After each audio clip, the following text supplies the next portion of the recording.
No one else would be that. Today we are touring Bjorn's Colorado honey with Pontus and his adorable daughter Esther. She was a big help, and Pontus gave us a great tour of his backyard hives. Pontus has about 300 hives in the Boulder, Denver area, and he uses Swedish beekeeping techniques to produce some crazy good honey. So I'm gonna start looking into to see what these guys are doing. So it's too early to find brood, I think, but I am just gonna make sure how it looks like since I have my suit on anyway. Gotcha. But you will get an idea. So since there's a virgin queen, it normally takes like 3 weeks before we're gonna get to see brood in here. But I want to take a look anyway. Alright, so they are taking down honey. Very cool.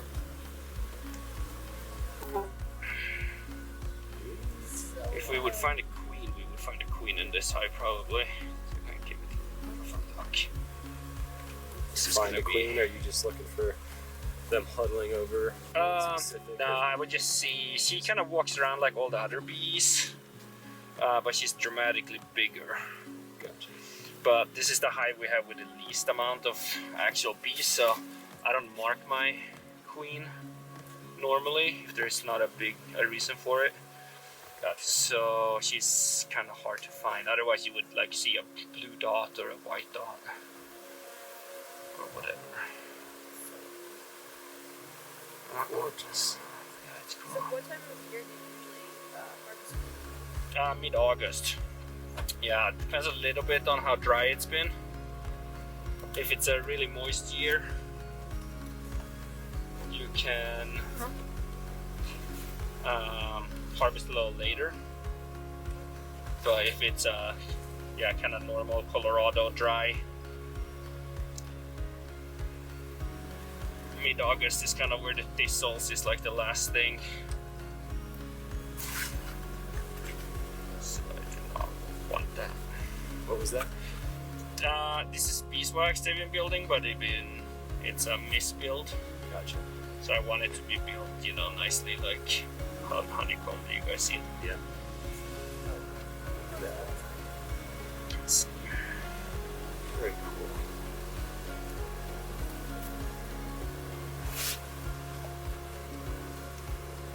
Yeah. Alright. Cool, let's get down. So yeah, we're probably gonna have larvae in here 2-3 weeks or so. So this is gonna be the strongest hive we have. It's gonna be a little different. So see, this is a Sugar water? We are not. Yeah, it used to be. We feed them in the winter. Gotcha. So that's why there's no plastic there, because this will go up here now, but we don't feed these hives in the summer. So this is going to be honeycomb. So this is not much to see right now because we put these on for a week ago, but the honeycomb has to be beeswax foundation. Gotcha.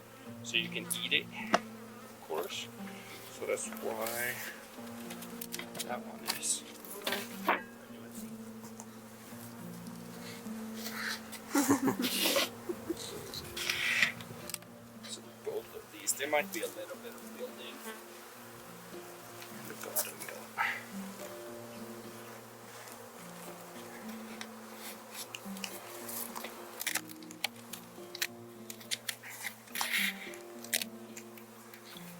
It hasn't really, the year with that last winter frost we had, Yeah. really been taking hard on that first initial kind of honey production, because we didn't really get the crab apples and Yeah, it kind of zapped all those flowers, huh?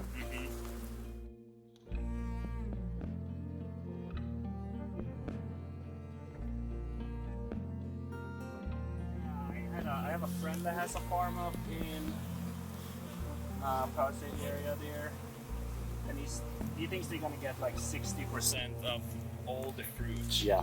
And that's like apples and plums and But yeah, I don't think any peaches from Colorado this year. No.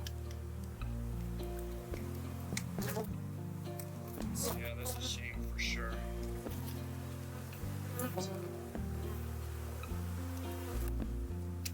So this is a queen excluder.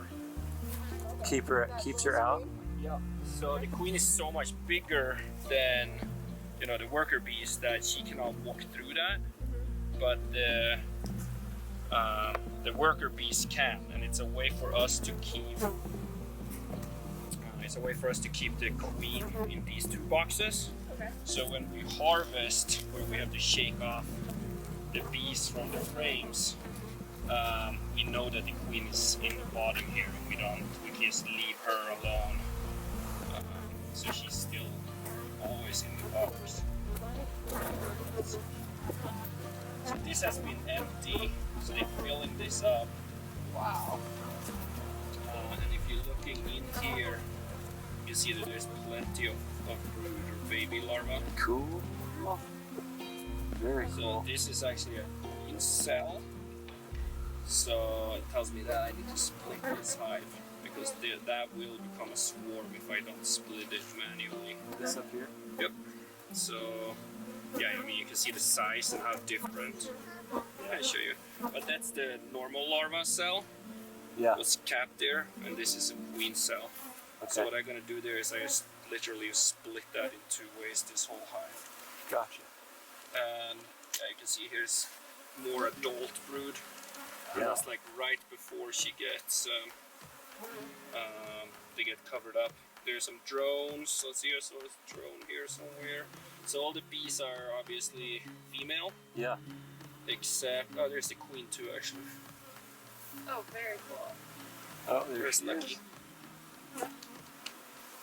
You see her there? Yep. Beautiful. She's in shot, looking beautiful. Mm-hmm. Man. Yeah, This is he's sweet. a lucky guy, man.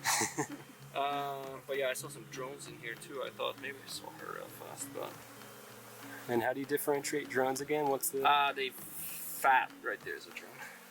Oh yeah. I want to see a drone. Yeah, I'm gonna show you.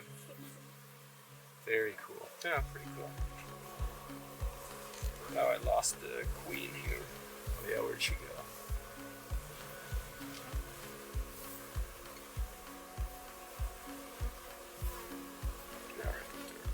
Oh, she's moving. That's awesome. I just want to keep, when I put this frame back in, I just want to make sure I know where she is so we don't hurt her. Gotcha. Right there is the queen. See her? Right there, that bee right there. You see she's much bigger. And there's a boy bee. It's right there, the big one there. Sweet. Very cool.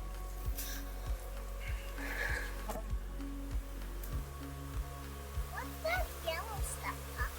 What? The yellow stuff in the eye. Beeswax and propolis is what you see. Bjorn's Colorado honey has a bunch of different honey varieties, but they also sell propolis, which is his signature superfood product. He also sells royal honey, which includes the royal jelly fed to the queen bee. In addition, he sells bee pollen, honeycomb, and a variety of skincare products. Easily seen, or is that pretty? So you can see it in the cells of the larva. It's Yeah. like the little shiny part that you see in there. Yeah. That's royal jelly. So all the bees gets to lay down in. They lay the larva in royal jelly. So that's the first feed that the larva eats. Yeah. As soon as they hatch, they consume honey. But the queen keeps on consuming royal jelly. Very cool. And that's the reason that she is strong enough to produce a reproductive system. And, propolis. So you can see the difference how yellow this is. So this is beeswax, but this is propolis. So you can see the difference of that really yellow stuff and the darker kind of resin. Okay. So yeah. beeswax, propolis. It's usually found on the edges, or is it on top of the frames too? Is Both. it everywhere? So you can see, I mean, it's thinner here, so Yeah. there's probably so much here because there's been a gap in between the boxes. Gotcha. And then they fill up the gaps with propolis, and it's to stop bacteria and viruses from entering or getting into the beehive. The bees produce propolis from plant and tree resins, and the propolis boosts the immune system. It has antifungal and antibacterial properties. They get better than the frame with the queen on it. Yeah, that was awesome. Is that pretty rare to see? I mean, I mean, I run into them, but yeah, I mean, that was more luck than skill for sure. So you have the one queen for all of these hives? No, one queen per Per hive. Yeah. Yeah. ooh, what's going on here? That is honey. That's honey? Very cool. I gotta show you. And there's pollen in here, so if you see the ones that's kind of filled up like that, Yeah. that's pollen. Okay. Sweet. And that's one of your seasonal products too, right? Pollen? Yeah. I sell it all year round, but I can't ship it because we don't dehydrate it. Oh yeah. And when it's fresh, it's a protein, and it will spoil. It will rot just like meat. Gotcha. When you buy it in stores and it's in shelves, it's dehydrated, and then you lose the protein out of it. Okay. So yeah, it's not shelf stable when I sell it. But this is how they look like when we harvest them. Okay. We take them out, we get all the bees off, we take the top layer, and then they go in the centrifuge. And this is a plastic foundation. Well, since we're doing honeycomb out of that, that's a beeswax foundation on those. Gotcha. Oh, sweet. But yeah, this is a nice part right there. So there's a mix of both pollen and propolis and larva. A lot of different colors in there, huh? Yeah. Very cool. Man.